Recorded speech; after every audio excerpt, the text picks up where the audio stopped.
الحمد لله وحده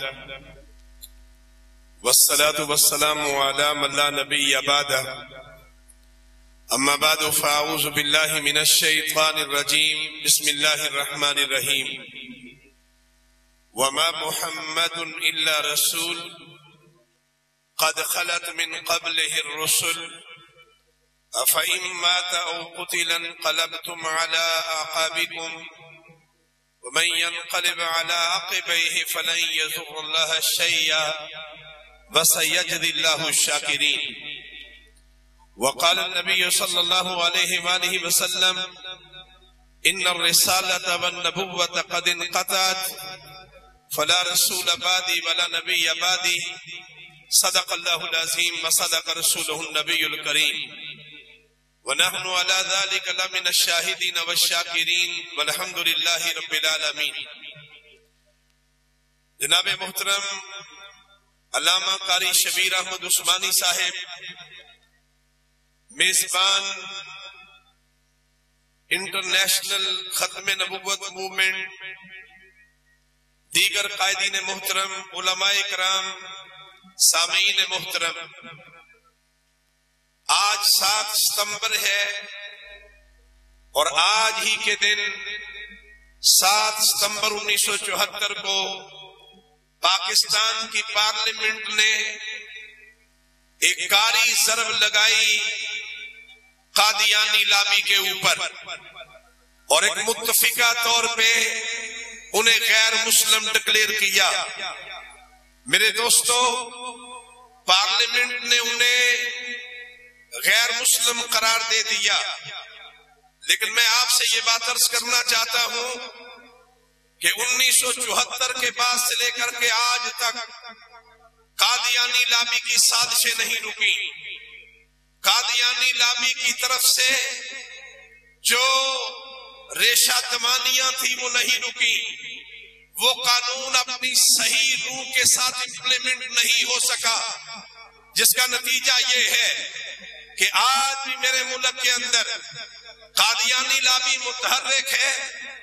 آج بھی وہ پاکستان کے اہم ترین عہدوں کے اوپر بیٹھ کر کے میرے ملک کے خلاف بھی سازشیں کرتی ہے اور آقا کریم علیہ السلام کے ختم نبوت کے اس عقیدے کے اوپر بھی حملہ آور ہوتی ہے. یہاں علماء کرام موجود ہیں.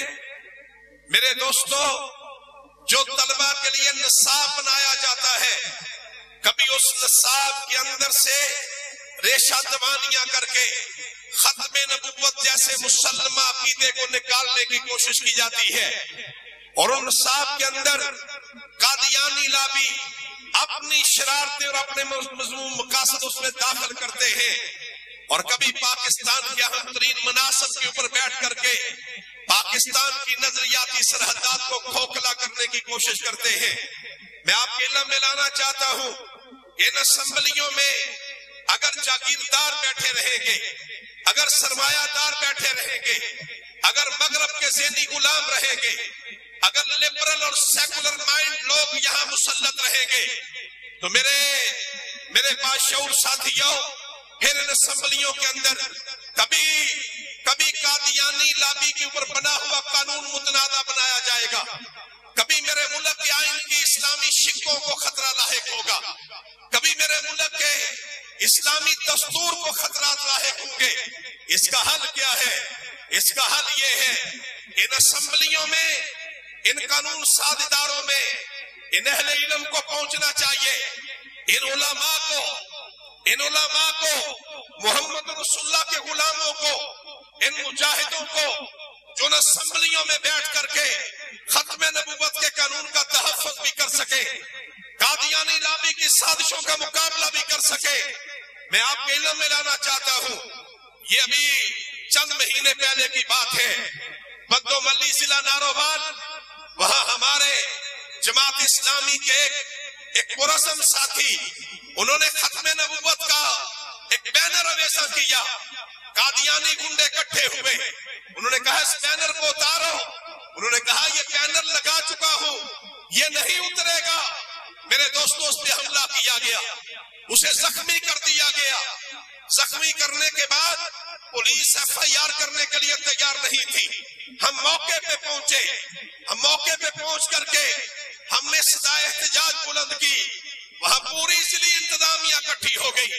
انہوں نے کہا احتجاج نہ کریں, ریلی نہ نکالیں, ختم نبوت کانفرنس نہ کریں. میں نے پوچھا وجہ کیا ہے؟ کہنے لگے اسلام آباد سے بڑا دباؤ ہے, اسلام آباد سے بڑا پریشر ہے. میری یہ بات نوٹ کیجئے, یہ لابی آج بھی متحد ہو کر کے, اکٹھی ہو کر کے جہاں کہیں واقعہ ہوتا ہے اس کو دبانے کی کوشش کرتے ہیں. لیکن میرے دوستو, میں واضح طور پہ کہنا چاہتا ہوں کہ انشاءاللہ جب تک شمع رسالت کے پروانے موجود ہیں, محمد رسول اللہ کے غلام موجود ہیں, عاشقان مصطفیٰ موجود ہیں, انشاءاللہ آقا کی ختم نبوت کے لیے خون کے آخری قطرے تک پیرا دے گئے. انشاءاللہ ہاتھ اٹھا کے کہے انشاءاللہ دے گئے. میرے دوستو, میں یہ بات بھی آپ سے عرض کرنا چاہتا ہوں. دیکھیے ہماری تاریخ گواہ ہے, یہ انگریز نے یہ پودا, خود کاشتہ پودا, اس کی پرورش میں, اس کی گود میں اس نے پرورش پائی. اور میرے عزیزوں, یہ اسی وقت کی بات ہے کہ جب برِ صغیر اکٹھا ہوتا تھا, جب برِ صغیر کے مسلمان انگریز کے خلاف جہاد کر رہے تھے, جب اس کے خلاف مزاحمت کر رہے تھے, تو جہاں کہیں مسلمانوں کو فتح ہوتی تھی, قادیان کے اندر صفِ ماتم پہ جایا کرتی تھی. اور جہاں مسلمانوں کو کسی پریشانی کا سامنا کرنا پڑتا تو قادیان کے اندر جشن منایا جاتا تھا, جشن منایا جاتا تھا. یہ انگریز کی پرورش میں, اس کی گود میں پرورش پانے والا, یہ اس کی نجائز اولاد. میرے دوستو, لیکن میں آپ کو بتانا چاہتا ہوں, آپ سے عرض کرنا چاہتا ہوں, اس کا مقابلہ کیا اہل علم نے, علماء نے, اکابرین نے. مرزا غلام احمد قادیانی انگریز کی گود میں بیٹھ کر کے اس نے کہا میں جہاد ختم کرنے کے لیے آیا ہوں. میرے دوستو, اصل ایجنڈا تو یہی تھا, وہ جہاد کو ختم کرنے کے لیے انگریز نے پالا تھا. میرے عزیزوں, جہاد ختم نہیں ہوا. مرزا غلام احمد قادیانی اور اس کی ذریت دنیا سے سمٹتے آخری کونے میں چلی گئی. جہاد کل بھی جاری تھا, جہاد آج بھی جاری ہے, اور جہاد قیامت تک جاری رہے گا انشاءاللہ. الجہاد ماضٍ الی یوم القیامہ, جہاد قیامت تک جاری رہے گا. میرے دوستو, اس لیے میں آپ کو بتانا چاہتا ہوں کہ اس منزل کو پانے کے لیے قربانیاں دی گئی ہے, جد و جہد کی گئی ہے. یہ 7 ستمبر 1974 کا دن یہ ایسے نہیں ملا تھا. اس کے پیچھے اس کے امیر شریعت سید عطا اللہ شاہ بخاری, مولانا داؤد غزنوی, میرے عزیزو پیر میر علی شاہ گولڑوی رحمت اللہ علیہ, علامہ شبیر احمد عثمانی, اور 1970 کے اندر جو اسمبلی بنی, اس اسمبلی میں کون تھے؟ مفتی محمود تھے. اس اسمبلی میں پروفیسر غفور احمد تھے. اس اسمبلی میں علامہ شاہ نورانی تھے. یہ وہ لوگ تھے اسمبلی میں. اور جب 1974 میں اسمبلی کے اندر ڈیبیٹ ہوئی, اس مرزے کو اسمبلی میں بلایا گیا. 28 دفعہ اجلاس ہوئے.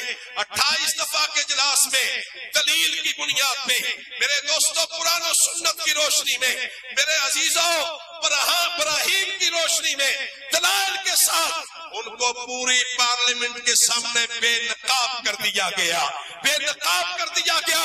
اور آپ کی پارلیمنٹ نے متفقہ طور پہ اس قادیانی لابی کو غیر مسلم ڈکلیئر کیا. میں آپ کے علم میں لانا چاہتا ہوں کہ یہ 7 ستمبر 1974 سے پہلے مئی کا مہینہ آتا ہے, اور مئی کے مہینے میں کیا ہوا, ایک تاریخی حقیقت ہے, یہاں علماء کرام موجود ہیں. مئی کا مہینہ آتا ہے, ملتان سے نشتر میڈیکل کالج سے 100 طالب علم جو محبت رسول سے جن کے دل لبریز تھے، جو اپنے نبی کے عاشق تھے، جو محمد رسول اللہ کے غلام تھے، اسلامی جمعیت طلبہ کے وہ 100 ساتھی سفر کرتے کرتے جب ربوہ ریلوے اسٹیشن پہ پہنچے اور یہاں پہ قادیانی لابی نے اپنا لٹریچر تقسیم کرنا شروع کیا، ان نوجوانوں نے دیکھا، انہوں نے دیکھتے ہی رہبر و رہنما مصطفیٰ مصطفیٰ کے نعرے لگائے، تاجدار ختم نبوت کے نعرے لگائے میرے دوستو، اور یہاں قادیانی اسٹیٹ کے اندر ایک صفحے ماتم بچھ گئی، یہاں پہ ایک زلزلہ طاری ہو گیا، وہ ٹرین آگے نکل گئی، لیکن قادیانی لابی بڑی متحرک ہوئی، انہوں نے تیاری کی، یہ قافلہ جب 29 مئی کو واپس پلٹتا ہے اور یہ ٹرین واپس پھر یہاں چنیوٹ کے ربوہ ریلوے اسٹیشن پہ رکتی ہے، 500 سے زائد قادیانی گنڈے، انہوں نے اپنے ہاتھوں میں لاٹھیاں پکڑی ہوئی، انہوں نے سریے پکڑے ہوئے، انہوں نے اپنے ہاتھوں میں میرے عزیزوں راڑ پکڑے ہوئے، اور وہ اس بوگی کو جا کے گھیر لیا جس میں 100 اہل دین محمد رسول اللہ کے غلام محبت رسول سے سرشار منحط طالب علم، ان گنڈوں نے حملہ کیا، اور یہ اتنا اچانک حملہ تھا کہ انہیں مارا گیا، لہو لہان کیا گیا، ان کا خون بہایا گیا، اور وہ ایسا مقدس لہو تھا کہ وہ ٹرین یہاں سے روانہ ہوئی، فیصل آباد پہنچی، مولانا تاج محمود صاحب ہزاروں لوگوں کے ساتھ ریلوے اسٹیشن کے اوپر موجود تھے، وہ ٹرین ملتان پہنچی، پورے پاکستان کے اندر تحریک کا آغاز ہو چکا تھا، منبر و محراب سے ختم نبوت کی آوازیں بلند ہو رہی تھی، گلیوں اور بازاروں میں تاجر میدان میں تھے، نوجوان میدان میں تھے، تعلیمی ادارے ختم نبوت زندہ باد کے نعروں سے گونج رہے تھے، اور یہ مئی سے معاملہ چلا، اور پھر 7 ستمبر 1974 کو آپ کی پارلیمنٹ نے ان کے اوپر خط تنسیق ثابت کر دی اور کہا کہ یہ غیر مسلم ہے، ان کا دائرہ اسلام سے کوئی تعلق نہیں ہے۔ میرے عزیزوں، یہاں ایک اور تاریخی حقیقت بھی آپ کے علم میں لانا چاہتا ہوں، ان تمام اکابرین کا تذکرہ آتا ہے، مولانا عبدالستار خان نیازی رحمت اللہ علیہ اسی ختم نبوت کی عقیدے کی خاطر انہیں پھانسی کی سزا سنا دی گئی تھی۔ مفکر اسلام سید ابو لالا مودودی رحمہ اللہ تعالی، انہوں نے کتاب لکھی قادیانی مسئلہ، یہ 1953 کی بات ہے، انہوں نے قادیانی مسئلہ لکھا، اور اس مسئلے کے اندر انہوں نے قادیانیوں کی سازشوں کو بے نقاب کیا، انہوں نے پاکستان کے مسلمانوں کو بتایا کہ اس کے نتیجے میں کیا تباہ کاریاں ہونے جا رہی ہیں۔ اس وقت کی حکومت سر ظفر اللہ خان جیسا قادیانی وزیر خارجہ تھا، اس وقت کی حکومت نے کیا فیصلہ کیا، انہوں نے مولانا مودودی کو سزائے موت سنائی، یہ تاریخ ہے، سزائے موت سنا دی گئی، اور سزائے موت سنانے کے بعد میرے دوستوں سزائے موت کے کپڑے پہنا دیے گئے، پھانسی گھاٹ تیار کر دیا گیا، اور پھر ایک ہلکارا آیا، کہا اگر معافی مانگ لو تو سزائے موت ختم ہو جائے گی۔ اس سید نے کیا کہا، اس نے کہا جا کر کے اپنے آقاؤں کو کہہ دو کہ زندگی اور موت کے فیصلے زمین پہ نہیں آسمانوں پہ ہوتے ہیں، اگر وہاں زندگی باقی ہے دنیا کی کوئی طاقت میرا بال بھی پیکا نہیں کر سکتی، اور اگر وہاں موت لکھ دی گئی ہے ساری دنیا اکٹھی ہو جائے مجھے بچایا نہیں جا سکتا۔ میرے دوستو، ختم نبوت کے عقیدے کا تحفظ کسی ایک جماعت کا نہیں، کسی ایک مسلمان کا نہیں، یہ پوری امت کا مسئلہ ہے، پوری امت کا مسئلہ ہے۔ اگر ختم نبوت کے عقیدے کا تحفظ نہیں ہوا امت کے باقی رہنے کا جواب نہیں رہے گا، مسلمان کے باقی رہنے کا جواب نہیں رہے گا۔ اگر اس عقیدے کے ختم نبوت کے عقیدے کا تحفظ نہ ہو سکا میرے دوستو دین کی بنیادیں نہیں رہے گی، قرآن اور نماز محفوظ نہیں رہے گے، روزہ حج اور زکات محفوظ نہیں رہے گے۔ اس لیے میرے ساتھ ہاتھ بلند کر کے کہیے کہ انشاءاللہ عقیدہ ختم نبوت کے تحفظ کے لیے ہم ایک ہیں، ہاتھ اٹھا کے کہیں ہم ایک ہیں، اور اس کے لیے انشاءاللہ جد و جہد جاری رکھیں گے۔ میرے دوستو، وہ جو شاعر نے کہا تھا کہ نہ کٹ مروں جب تک میں خواجہ بطحا کی حرمت پر، نہ کٹ مروں جب تک میں اللہ کی حرمت پر خدا شاہد ہے کہ کامل میرا ایمان ہو نہیں سکتا۔ میں ایک دفعہ پھر علامہ شبیر احمد عثمانی صاحب ان کی محبت کو، ان کے خلوص کو اور اس مشن کے لیے سب کو وہ اکٹھا کرتے ہیں، جس درد دل کے ساتھ اکٹھا کرتے ہیں، میں انہیں سلام پیش کرتا ہوں۔ جناب سراج الحق صاحب جماعت اسلامی پاکستان کے امیر، انہوں نے انہیں سلام بھی بھیجا ہے اور اپنی محبتوں کا اظہار بھی کیا ہے۔ اللہ تعالیٰ قاری صاحب کو سلامت رکھے۔ انشاءاللہ جماعت اسلامی اس مشن کے لیے شانہ بشانہ آپ کے ہم رکاب ہے۔ آخری بات کہنا چاہتا ہوں، بہت اہم بات ہے۔ کل پاکستان کے سینٹ میں ایک بل وہاں پہ پیش ہوا ہے جس کو ٹرانسجینڈر ایکٹ کے نام سے متعارف کروایا گیا ہے۔ علماء کرام موجود ہیں، میں ایک منٹ میں آپ کے سامنے بات کو واضح کرنا چاہتا ہوں۔ ٹرانسجینڈر ایکٹ کے تحت یہ مغربی لابی نے کوشش کر کے، یہاں پہ مغربی این جی اوز نے میری پارلیمنٹ کے اندر نقب لگا کر کے یہ بل وہاں تک پہنچایا، اور میری پاکستان کی سیکولر لابی ان کے ہاتھوں میں کھلونا بنی ہوئی ہے۔ یہ ٹرانسجینڈر بل کیا ہے ذرا یہ جانیے۔ یہ ٹرانسجینڈر بل کا مطلب یہ ہے کہ جو مخنث ہے، جس کو ہم ہجڑا کہتے ہیں، یہ بل یہ بات کی اجازت دے رہا ہے کہ جو مرد جائے وہ اپنے آپ کو ہجڑا ڈکلیئر کروائے، جو عورت جائے وہ اپنے آپ کو ہجڑا ڈکلیئر کروائے، اور اس کے نتیجے میں وہ شیطانی لابی یہ چاہتی ہے کہ میرے ملک کے اندر مغرب کی طرح، امریکہ کی طرح، برطانیہ کی طرح یہاں جنس پرستی کو عام کیا جائے، یہاں پہ اس کبھی فعل کی اجازت دی جائے، یہاں پہ فحش عریانی کو عام کیا جائے۔